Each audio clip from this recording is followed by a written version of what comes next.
Hola, ¿qué tal compañeros maestros? El día de hoy continuamos en esta asesoría de apoyo relacionada con lo que es la evaluación formativa. En este momento vamos a estar trabajando con el libro número 4, las estrategias y los instrumentos de evaluación desde el enfoque formativo. Esta bibliografía que tenemos enfrente es de la serie Herramientas para la Evaluación en Educación Básica. Y esta bibliografía surge con el Plan 2011 en el marco de la Reforma Integral para la Educación Básica. Como ya habíamos comentado en videos anteriores, en el número 1 encontramos el enfoque formativo de la evaluación, en donde tenemos toda esta parte de conceptualización de lo que es el enfoque formativo de la evaluación de los aprendizajes. Y en este libro número 1 encontramos la explicación a profundidad de los pasos a seguir cuando se evalúa, así como los tipos de evaluación que se llevan a cabo. En el libro número 2 de esta serie de herramientas para la evaluación en educación básica, encontramos la evaluación durante el ciclo escolar. Aquí también vamos a encontrar lo que es la vinculación entre la planificación que llevamos a la práctica diariamente con nuestros alumnos, así como algunas formas de poder identificar a los alumnos que se encuentran en mayor vulnerabilidad y la forma en que les podemos apoyar. El libro número 3 nos habla de los elementos del currículo en el contexto del enfoque formativo de la evaluación. Aquí tenemos una mirada desde la evaluación a los elementos de este currículo para centrarse en cómo evaluar los aprendizajes esperados a partir de una secuencia didáctica.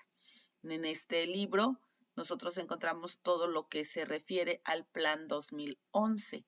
Sin embargo, en el video que se grabó relacionado con esta bibliografía, también se incluyen algunos aspectos de lo que es el Plan 2017. Muy bien, ahora corresponde el libro número 4. El libro número 4 tiene por título Las estrategias y los instrumentos de evaluación desde el enfoque formativo.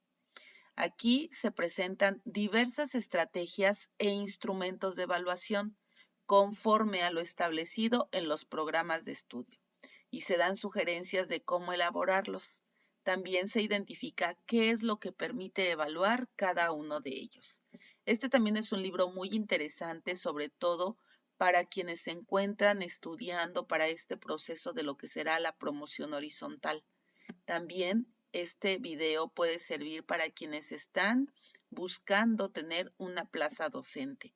Aquí van a encontrar mucha información relacionada con estos instrumentos que podemos nosotros utilizar para llevar a cabo una evaluación formativa.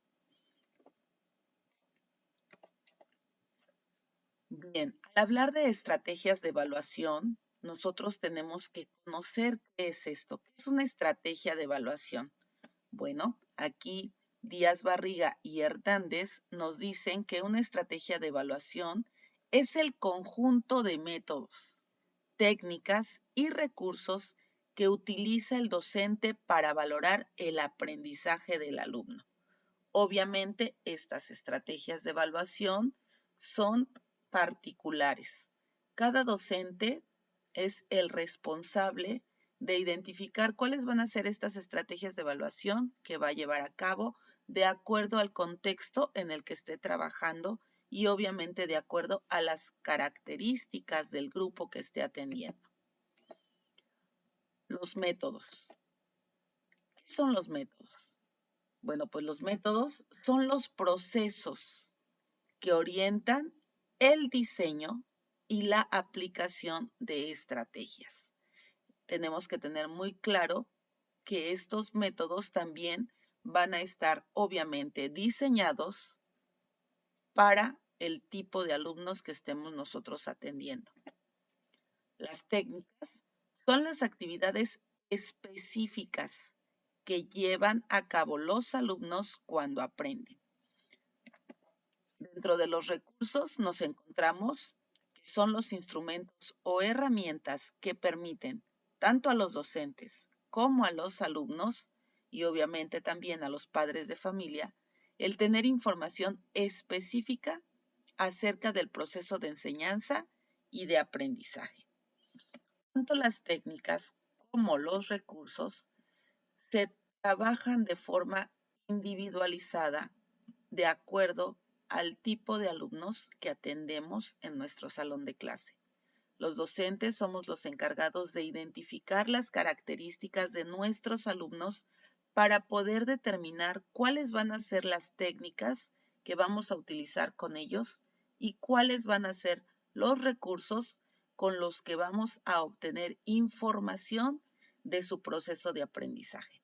Entonces, es muy importante tomar en consideración estos conceptos para tenerlos claros y poder avanzar en nuestro trabajo docente. Las estrategias de evaluación, el tipo de instrumentos que utilizan, pueden tener las siguientes finalidades. Algunas estrategias de evaluación nos van a permitir estimular la autonomía, monitorear el avance e interferencias que se llegan a dar durante el trabajo docente, comprobar el nivel de comprensión que van teniendo los alumnos a partir de determinadas situaciones didácticas. Y también estas estrategias de evaluación nos van a permitir identificar las necesidades existentes en nuestro grupo y obviamente también las necesidades de los alumnos en mayor vulnerabilidad.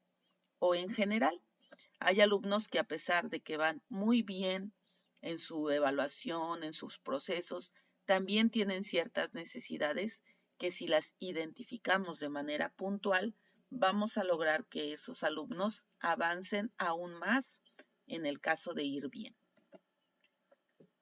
Las técnicas de evaluación son los procedimientos utilizados por el docente para obtener información acerca del aprendizaje del alumno. Cada técnica de evaluación se acompaña de instrumentos de evaluación, definidos como recursos estructurados diseñados para fines específicos. Estas técnicas de evaluación, como ya lo decíamos, deben adaptarse a las características de los alumnos y brindar información de su proceso de aprendizaje. Cada docente determina cuáles son las técnicas que va a utilizar. No todas las técnicas funcionan de la misma manera en los diferentes grupos o en los diferentes niveles. Cada docente es el responsable de definir cuáles van a ser las técnicas con las que va a trabajar con esos alumnos en ese ciclo escolar, en ese grupo. Puede ser que algunas técnicas que nos hayan servido en otros grados o en otros ciclos escolares no nos funcionen de la misma manera en el ciclo escolar que estemos atendiendo. Entonces, es responsabilidad del docente identificar las características de sus alumnos para de ahí partir hacia el uso de técnicas y de instrumentos que apoyen esta evaluación. Los instrumentos de evaluación deben adaptarse a las características de los alumnos y deben brindar información de este proceso de aprendizaje.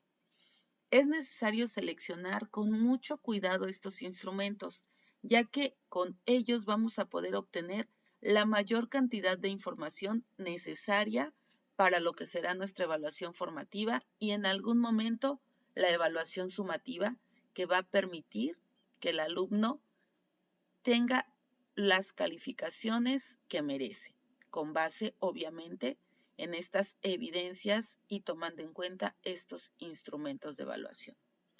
No hay un instrumento que digamos que es el mejor o es el peor. Estos instrumentos están en función y en la finalidad que se persigue obtener. Es decir, quien evalúa sabe lo que quiere obtener, sabe qué información requiere concentrar y requiere identificar de acuerdo a su grupo escolar o de acuerdo a determinados alumnos. En este libro número 4 nos encontramos con una tablita como esta que tenemos aquí en la imagen. En esa tablita nos habla de cuáles son las técnicas que podemos ocupar dentro de nuestro trabajo docente. Y tenemos en primer lugar las técnicas de observación. Estas técnicas de observación traen algunos instrumentos con los que se puede apoyar.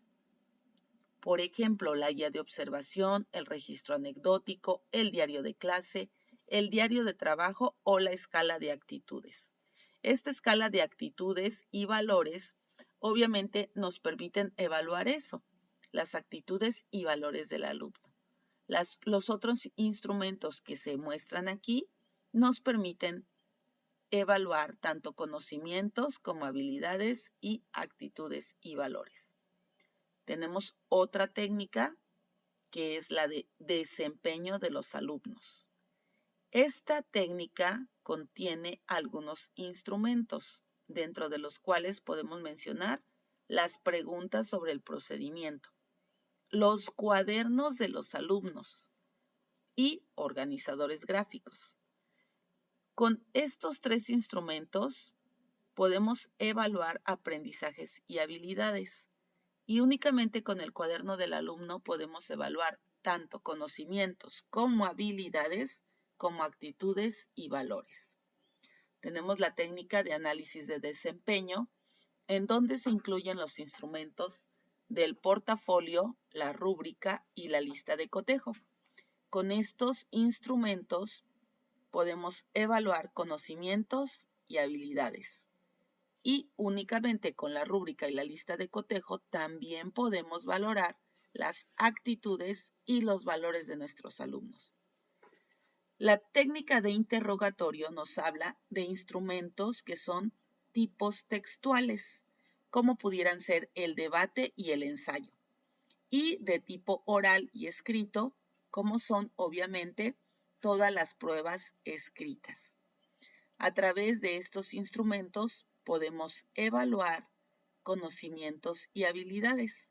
Y en el caso del ensayo y del debate, también podemos evaluar actitudes y valores.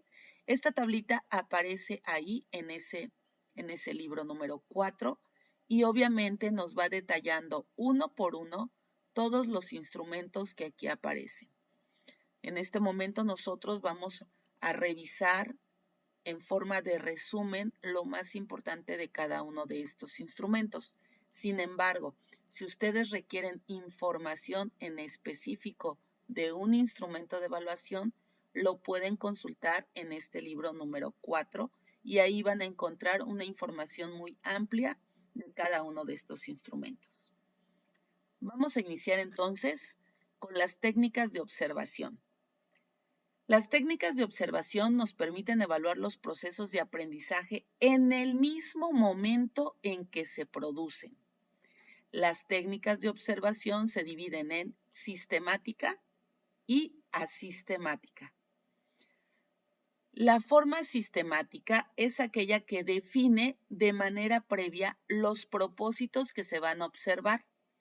Es decir, probablemente yo tengo planificada una clase en donde vamos a salir al patio a hacer algún experimento o hacer alguna actividad y de manera previa el docente ya identificó qué es lo que va a observar.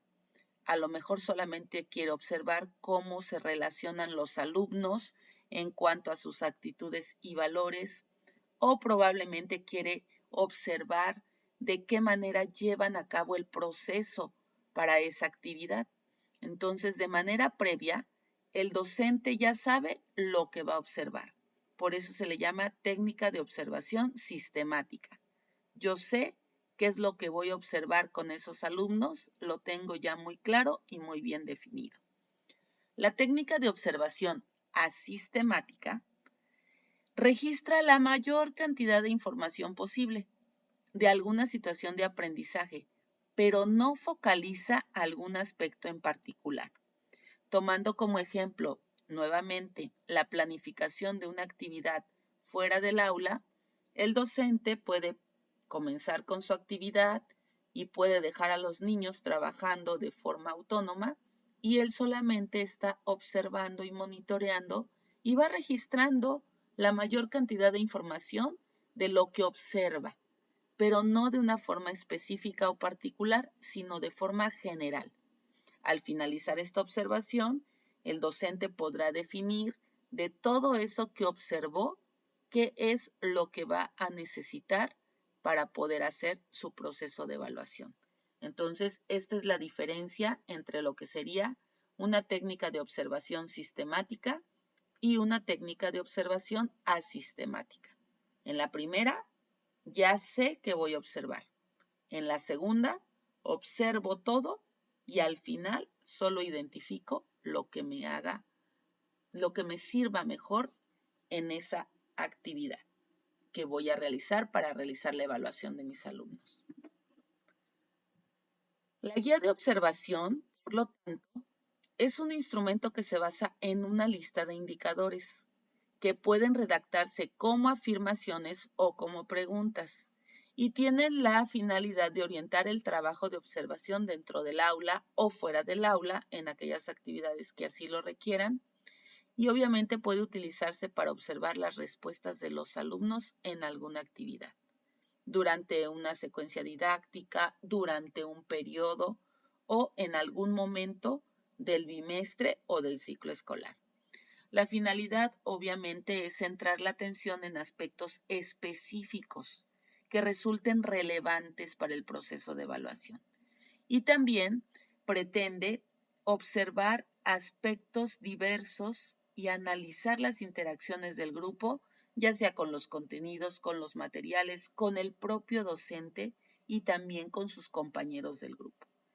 En esta guía de observación tenemos un ejemplo. En el libro encontramos un ejemplo para cada nivel. Aquí nosotros tenemos este ejemplo en donde el docente interpreta y valora a través de notas eso que va observando. Se pretende que con este tipo de instrumento se recupere la mayor cantidad de información acerca del proceso de aprendizaje de los alumnos y que permita esto orientar el trabajo que se lleva a cabo en actividades posteriores. Este instrumento es de corte cualitativo, porque aquí no manejamos algún número o alguna calificación numeral. Únicamente identificamos las actitudes de los alumnos, lo que van aprendiendo, el proceso que están siguiendo. Y este es un ejemplo. Tenemos el grupo, la fecha en que estamos realizando la observación. Si ya sabemos lo que vamos a observar, si ya lo tenemos claro y definido, entonces vamos a colocar a qué competencia se refiere esta actividad que vamos a hacer, cuáles son los aspectos que se van a observar y cuál es el aprendizaje esperado con el que se va a trabajar. Así es como nosotros podemos encontrar ahí el ejemplo de este instrumento. El registro anecdótico es un informe que describe hechos, sucesos o situaciones concretas que se consideran importantes para el alumno o para el grupo. En este tipo de registro anecdótico se da cuenta de comportamientos, actitudes, intereses o procedimientos, de hechos que se salen de lo común. Obviamente el registro anecdótico no va a necesitar que se escriba todo lo que está sucediendo en un día o en una semana o en un mes. En este registro anecdótico únicamente se van a colocar hechos que salen de lo común. Hechos que pueden ser significativos para el avance de nuestros alumnos o también hechos que pueden estar limitando o frenando el aprendizaje. La finalidad de este registro anecdótico es identificar las características de algún alumno o del grupo y llevar un seguimiento sistemático que nos permita ir obteniendo datos que van a ser útiles en nuestro proceso de evaluación. Aquí tenemos un ejemplo también de lo que sería un registro anecdótico en primero de secundaria. Así es como nosotros podemos hacer la descripción y la interpretación de lo que vamos observando.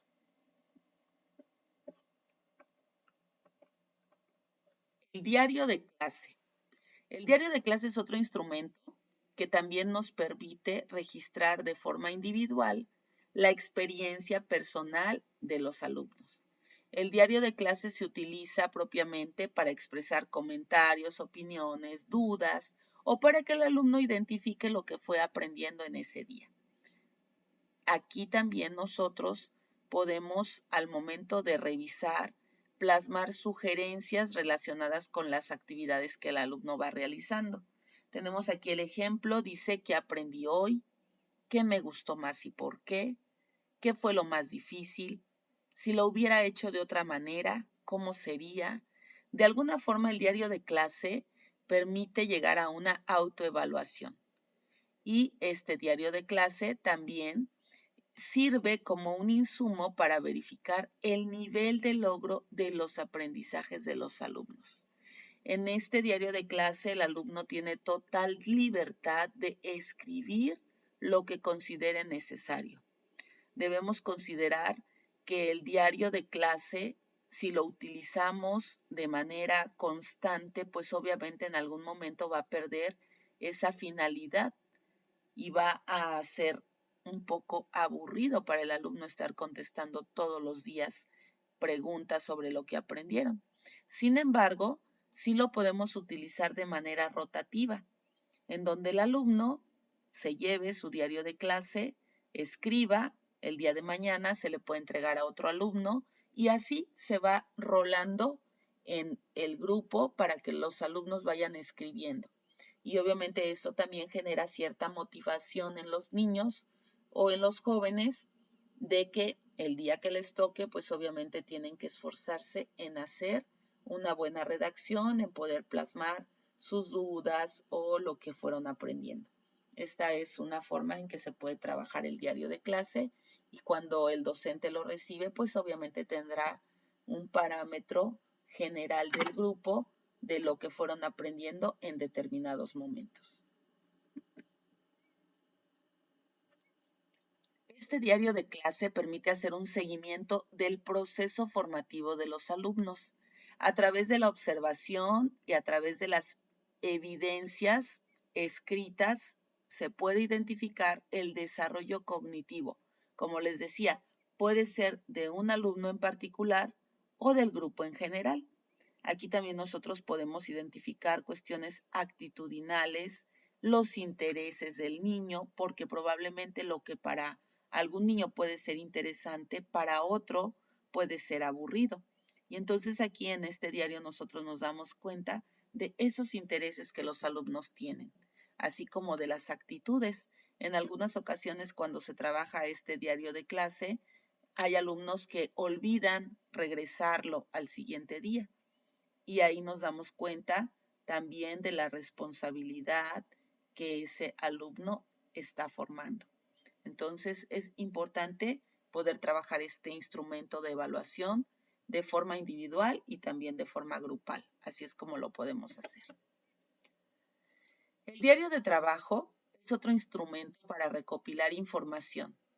El diario de trabajo lo elabora el docente.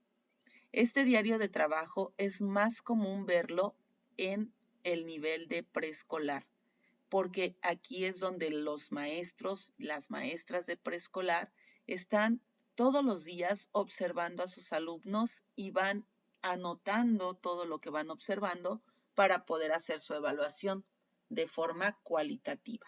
Entonces, el diario de trabajo pretende que se registren todos los datos que permitan reconstruir mentalmente la práctica y reflexionar sobre esa misma práctica.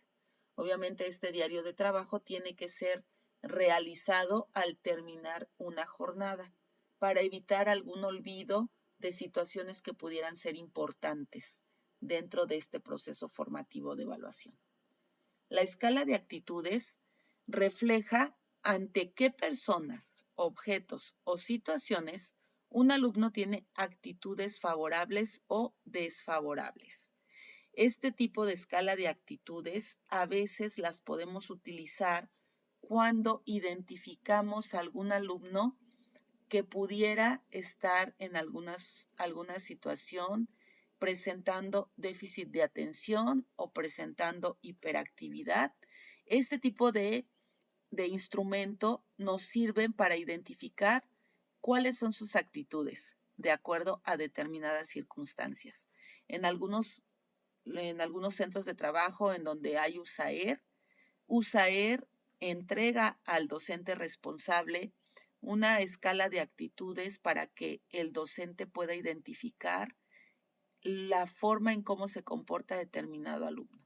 Y eso sirve para tener una visión clara y objetiva de la forma en cómo están trabajando determinados alumnos, sobre todo en esos casos que les comento, en donde tenemos cierta situación con algún niño que pudiera presentar alguna condición, como TDA o TDAH. Las técnicas de desempeño son aquellas que requieren que el alumno responda o realice una tarea que demuestre su aprendizaje. En estas técnicas de desempeño se involucra la integración tanto de conocimientos como de actitudes y valores y, por supuesto, también de habilidades. Todo esto, obviamente, en camino hacia el logro de aprendizajes esperados y al desarrollo de las competencias de los alumnos. Dentro de estas técnicas de desempeño nos encontramos con preguntas sobre el procedimiento. Las preguntas sobre el procedimiento tienen la finalidad de obtener información de los alumnos acerca de la apropiación y comprensión de conceptos, procedimientos y la reflexión de la experiencia. En estas preguntas sobre el procedimiento, nosotros podemos preguntar al alumno qué fue lo que comprendió ante determinada actividad o ante determinada situación o proyecto. Y entonces pedirle al alumno que reflexione también de esa experiencia que llevó a cabo. Las preguntas sobre el procedimiento obviamente nos van a poder mostrar si el alumno realmente alcanzó el aprendizaje esperado o si aún tiene situaciones que están limitando la comprensión de este aprendizaje esperado. Y entonces sobre eso poder actuar para mejorar la práctica docente en el futuro cuando se explique nuevamente algún tipo de aprendizaje similar. Entonces, estas preguntas sobre el procedimiento son de gran apoyo. Obviamente tenemos que motivar al alumno a que escriba la mayor cantidad de información, porque solo a través de esa información vamos a poder tener una visión clara de lo que hemos logrado y de lo que aún nos falta por lograr. Los cuadernos de los alumnos son instrumentos de evaluación extremadamente valiosos. Los cuadernos de los alumnos obviamente nos permiten dar un seguimiento del desempeño del alumno en algunas ocasiones desde el inicio del ciclo escolar hasta el término de este ciclo escolar. Los alumnos que son generalmente comprometidos y responsables con su proceso de aprendizaje, obviamente van a tener unos cuadernos completos, llenos de información, llenos de actividades, y en algún momento, si el padre de familia está al pendiente de estos alumnos, pues también vamos a tener ahí las firmas cuando se solicite o alguna otra situación que nosotros solicitemos al padre de familia como apoyo dentro de los cuadernos de su hijo. Estos cuadernos de evaluación obviamente sirven para elaborar producciones, para hacer actividades diversas, y es necesario también que estos cuadernos de evaluación sirvan en determinado momento para mostrarle al padre o a la autoridad educativa el avance de nuestros alumnos. En el cuaderno de evaluación nosotros podemos tener una infinidad de herramientas que nos permiten identificar los procesos de los alumnos, así como la forma en que van aprendiendo. El cuaderno de un alumno en situación de rezago obviamente va a ser totalmente diferente a un alumno promedio o a un alumno sobresaliente. Se va a notar de inmediato esa diferencia entre uno y otro. Y entonces en ese momento nosotros podemos solicitar el apoyo de los padres de familia a través de este cuaderno de trabajo. Ahí nosotros podemos colocar también retroalimentaciones a todos nuestros alumnos y pedir al padre de familia que revise, hacer una devolución del trabajo que van realizando y a través de la retroalimentación que el padre de familia mejore los trabajos futuros de sus hijos. Esto es lo que señala un cuaderno de evaluación. Esa es la finalidad. Los organizadores gráficos nos ayudan porque son representaciones visuales de lo que el alumno va aprendiendo. Los organizadores gráficos pueden utilizarse en cualquier momento del proceso de enseñanza. Se recomienda utilizarlos al concluir un proceso. Sin embargo, también lo podemos utilizar como un diagnóstico o dentro del proceso formativo que llevemos a cabo. Entre los organizadores gráficos más comunes tenemos los cuadros sinópticos.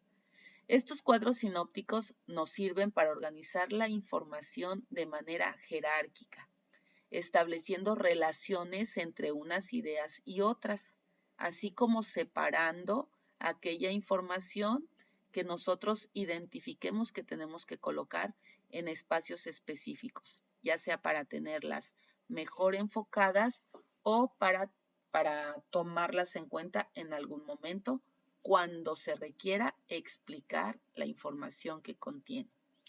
Los mapas conceptuales obviamente nos sirven desde niveles como preescolar, primaria baja. Desde esos niveles nosotros podemos estar trabajando mapas conceptuales. Los mapas conceptuales obviamente requieren de algunas imágenes que nosotros podemos colocar y eso es muy atractivo para los niños pequeños.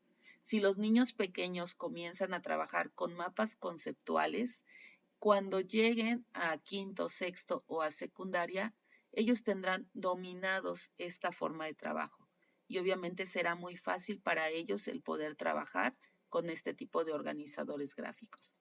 Los cuadros sinópticos tienen un nivel de complejidad un poquito mayor, pero los mapas conceptuales los podemos trabajar con los alumnos desde preescolar, primaria y obviamente en secundaria. Y esto les va a facilitar porque a través de palabras, a través de líneas, de flechas, de imágenes, el alumno va a ir relacionando los conceptos de lo que va aprendiendo. Entonces, los organizadores gráficos son instrumentos de evaluación que nosotros podemos utilizar de forma constante en nuestra práctica docente. Algo muy importante, para que el cuadro sinóptico y el mapa conceptual tenga aún más valor dentro de la evaluación, debemos acompañarlos de una lista de cotejo o de una rúbrica en la que podamos identificar qué le vamos a evaluar a ese cuadro sinóptico, qué le vamos a evaluar a ese mapa conceptual. De forma muy sencilla, a través de una lista de cotejo, yo puedo identificar qué es lo que voy a evaluar y colocar sí, no en las respuestas que el alumno vaya a dar. Ahí yo como docente puedo tener dos instrumentos de valoración para este proceso de evaluación formativa. Tenemos aquí una pregunta, posible pregunta de examen, que dice así: los padres de familia de un grupo de secundaria argumentan que el docente de educación física otorgó una calificación sin los elementos suficientes para sustentarla, lo que supondría que incumplió con el principio pedagógico evaluar para aprender. Seleccione la acción que implementa el docente para resolver la situación. Ponemos atención en las palabras que están aquí. Acción que implementa. En ese momento el docente tiene a los padres enfrente y necesita justificar la calificación que colocó. ¿Cómo le va a hacer? Dice aquí, va a diseñar una lista de cotejo que dé cuenta del desempeño motriz. Va a presentar los exámenes escritos de los alumnos. Va a revisar la prueba de habilidades físicas aplicadas a los alumnos o va a mostrar el portafolio de evidencias de aprendizaje. ¿Cuál de estas 4 opciones puede ser la correcta? Vamos a ir descartando a través de las palabras clave que tenemos aquí. Presentar los exámenes escritos únicamente va a servir para que el docente justifique la evaluación cuantitativa. Por lo tanto, queda descartada. Diseñar una lista de cotejo de cuenta del desempeño motriz. En ese momento ya tiene a los padres de familia enfrente. No puede estar diseñando en ese momento una lista de cotejo de un trabajo que ya pasó. Revisar la prueba de habilidades físicas. La prueba de habilidades físicas únicamente nos daría la justificación de lo que sería la evaluación cualitativa. Por lo tanto, también quedaría descartada. La respuesta correcta sería mostrar el portafolio de evidencias de aprendizaje. ¿Por qué? Porque en el portafolio de evidencias de aprendizaje se debe de tener tanto las evidencias cualitativas como las evidencias cuantitativas. Y entonces vamos a poder tener ahí la justificación de la calificación del alumno.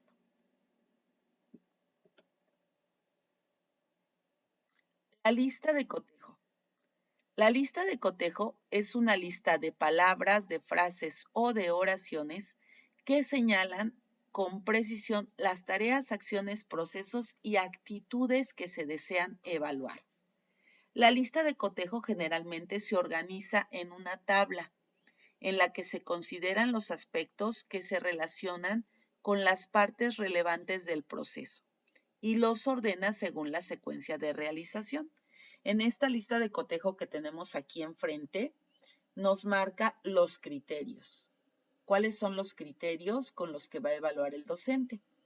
Y nos dice sí o no.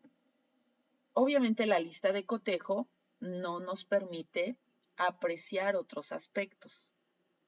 Algunas veces podemos colocar sí, algunas veces o no. Sí, frecuentemente, no. Entonces, para eso nos puede servir una lista de cotejo, pero generalmente se trabaja con sí o no en esta lista de cotejo. Las escalas de clasificación, lo que sería una escala valorativa o una escala estimativa, además de identificar la presencia de un atributo, proporciona un continuo con 4 opciones para ponderar la frecuencia en que éste se presenta. Esto que vemos aquí pudiera ser una escala valorativa o estimativa que pudiéramos ocupar en algún momento de nuestra práctica docente. Siempre, y nos marca el valor de ese siempre, algunas veces, y el valor de ese algunas veces, ocasionalmente y nunca. También podemos utilizar excelente, bien, suficiente o insuficiente. Entonces, esto es una escala valorativa o estimativa. Aquí también tenemos los criterios que se van a evaluar y se va a colocar ya sea un número 4, un número 3, un número 2, de acuerdo a la valoración que le hemos dado a ese número. Tenemos ahora la rúbrica. La rúbrica es uno de los instrumentos más completos en esta evaluación formativa. La rúbrica, con base en una serie de indicadores, nos va a permitir ubicar el grado de desarrollo de los conocimientos, las habilidades, las actitudes y valores de los alumnos. Obviamente, el realizar una rúbrica requiere de identificar y focalizar aquello que queremos nosotros evaluar. Y tenemos que colocar, en el caso del aprendizaje esperado o del criterio, una por una dentro de lo que marca el diseño tenemos que colocar en excelente a qué se refiere ser excelente, de acuerdo a ese aprendizaje esperado. ¿A qué se refiere un nivel de satisfactorio? ¿Y a qué se refiere un nivel de en proceso? O, por ejemplo, también podemos colocar aquí bueno, regular, insuficiente. Pero en cada uno tenemos que escribir cuál es el criterio que estoy utilizando para cada palabra que estoy colocando en esta rúbrica. El procedimiento para elaborar una rúbrica consiste en ir redactando los indicadores con base en los aprendizajes esperados o en las competencias o en los estándares curriculares. Lo que yo voy a evaluar lo voy a ir colocando detalladamente en forma vertical y horizontal. Ahí yo voy a ir colocando todos estos indicadores que me permitan tener una evaluación completa de algún proceso o de alguna actividad en específica.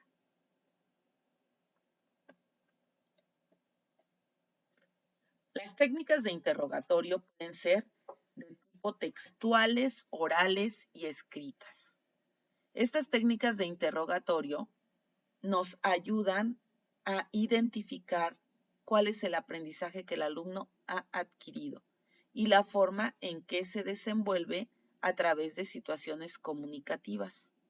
Los tipos textuales, orales o escritos son instrumentos útiles para valorar la comprensión, apropiación, interpretación, explicación y obviamente también la formulación de argumentos de diferentes contenidos en las diferentes asignaturas. Para valorar estos textos orales o escritos, también será necesario tener a la mano ya sea una lista de cotejo o una rúbrica para que yo identifique los indicadores con los que voy a evaluar este tipo de textos orales o escritos. Dentro de estas técnicas de interrogatorio de tipo textual, oral y escrito, tengo el debate. El debate ayuda a que los alumnos expresen sus puntos de vista.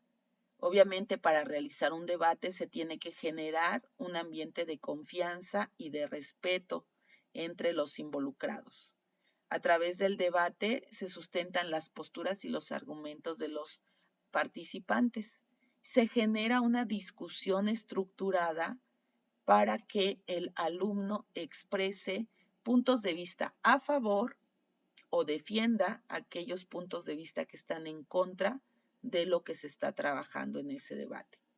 Este es un formato oral que permite profundizar en algún tema determinado y a través de este debate el alumno pueda comprender mejor tanto las causas como las consecuencias de alguna situación en específico. Como decíamos, cuando se evalúa la forma en que se trabajó el debate, se requiere de una lista de cotejo o de una rúbrica en donde se especifiquen los aprendizajes esperados que se pretenden evaluar en esta actividad. El ensayo es una producción escrita cuyo propósito es exponer las ideas del alumno en torno a un tema y se centra en un aspecto concreto. Esta técnica de trabajo a través de cuestiones orales y escritas nos van a permitir identificar el grado de dificultad o la facilidad que tiene un alumno para expresarse de forma oral o de forma escrita. Hay alumnos que son muy buenos para expresarse de forma oral, pero que les cuesta trabajo hacerlo de forma escrita. De igual forma, hay alumnos que son excelentes al momento de redactar, pero cuando se expresan de forma oral, tienen dificultades. Entonces, el ensayo y el debate son instrumentos que podemos utilizar para seguir desarrollando en los alumnos esas competencias comunicativas Y también se requiere que en este tipo de instrumentos tengamos un instrumento de apoyo, que es la lista de cotejo y la rúbrica. Las pruebas escritas se construyen a partir de preguntas. Estas preguntas tienen que ser claras y precisas, porque a través de estas respuestas el alumno va a dar muestra de lo que va aprendiendo. Si las preguntas son ambiguas, pues obviamente el alumno va a tener dificultad al responder. Y tenemos aquí dentro de estas pruebas escritas las respuestas de opción múltiple, que son las que más comúnmente se utilizan en los exámenes.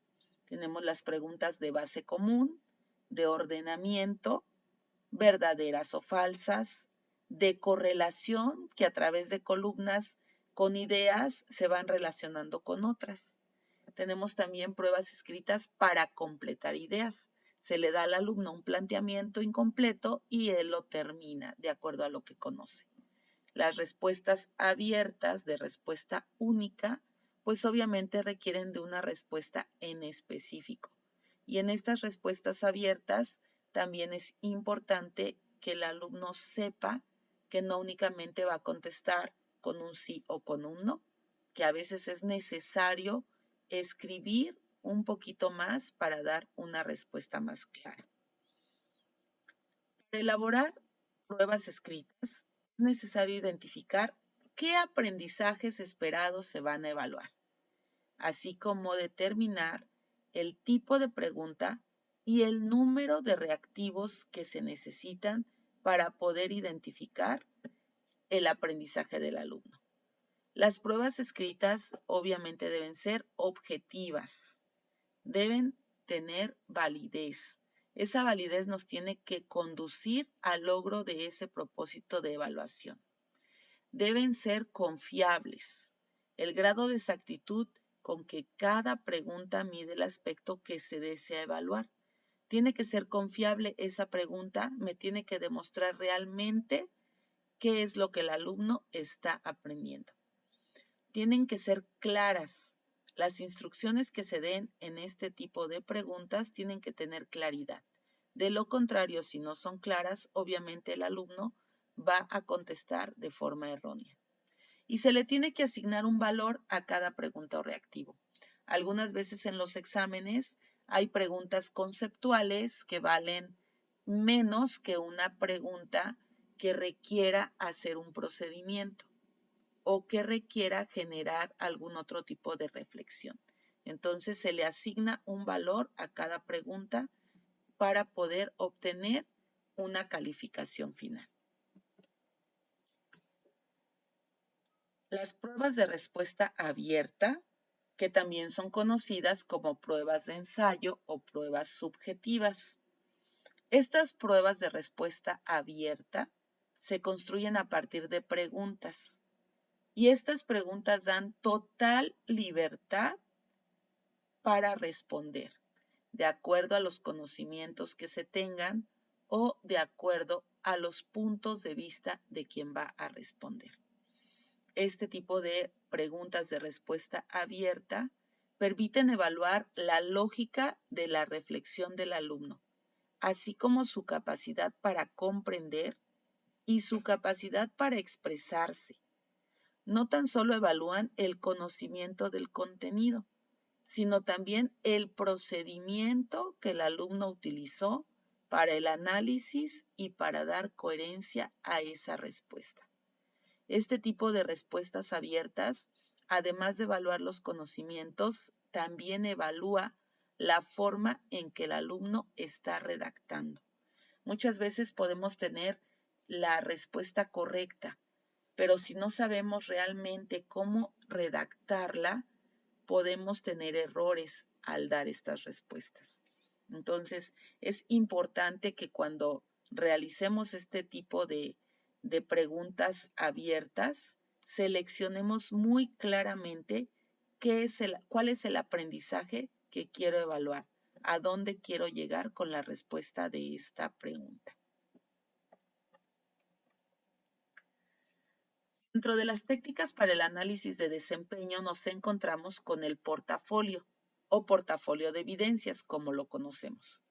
El portafolio de evidencias es un concentrado, como su nombre lo dice, de evidencias, pero no de todo lo que el alumno realiza. No todo nos sirve para realizar una evaluación formativa. Hay evidencias que debemos conservar desde el inicio, desde el diagnóstico, y que tenemos que ir recopilando en el proceso y al final de un proyecto, de una secuencia didáctica, de un bloque, de un trimestre o de un ciclo escolar. Todas estas evidencias que nosotros vamos recabando nos van a servir, en primer lugar, para poder realizar una evaluación sumativa y, en segundo lugar, para poder mostrar al padre de familia o a las autoridades el por qué nuestros alumnos obtuvieron determinada calificación. Esta técnica de análisis del desempeño, que es el portafolio, es la forma en que nosotros podemos identificar gradualmente todo ese proceso que tuvo el alumno en determinado tiempo. Este tipo de portafolio, este concentrado de evidencias, también nos va a servir para ir guardando ahí todas esas producciones en donde el alumno muestra su aprendizaje o donde muestra también las áreas de oportunidad que puede tener. La integración de este portafolio debe considerar 4 fases. La primera fase es la recolección de evidencias. Voy a identificar cuáles son las evidencias que yo voy a recolectar. ¿Qué evidencia voy a necesitar para identificar mi diagnóstico? ¿Qué evidencia para mi proceso? ¿Y qué evidencia para el final? Recolecto esas 3 evidencias que muestren ese avance y selecciono. Selecciono lo que me sirve para tenerlo en mi portafolio. Analizo esas evidencias para poder hacer una valoración de lo que el alumno aprendió o de lo que le falta por aprender, y entonces integro mi portafolio y puedo ya tener una evaluación sumativa. Así es como podemos nosotros integrar este portafolio. La finalidad del portafolio, obviamente, es identificar cuestiones clave para poder favorecer el aprendizaje del alumno. Si yo identifico a un alumno que requiere apoyo a través de estas evidencias y de este portafolio, pues obviamente estaré generando alguna actividad para darle ese apoyo. Este tipo de instrumento también promueve la autoevaluación y la coevaluación. Si en algún momento yo le pedí al alumno autoevaluarse o a sus compañeros coevaluar, voy a colocar esas evidencias también dentro del portafolio para tener el sustento de las calificaciones que yo otorgue en algún momento. Y con esto damos por concluido el resumen de este libro número 4. Como les comentaba, si ustedes quieren ampliar la información relacionada con alguno de los instrumentos que acabamos de comentar, pueden ir a este libro 4 y analizar de forma específica ese instrumento. En todos los instrumentos aparece su finalidad, su procedimiento y el uso que se le puede dar. Entonces, compañeros maestros, eso sería todo de este video del libro número 4. Que tengan un excelente día.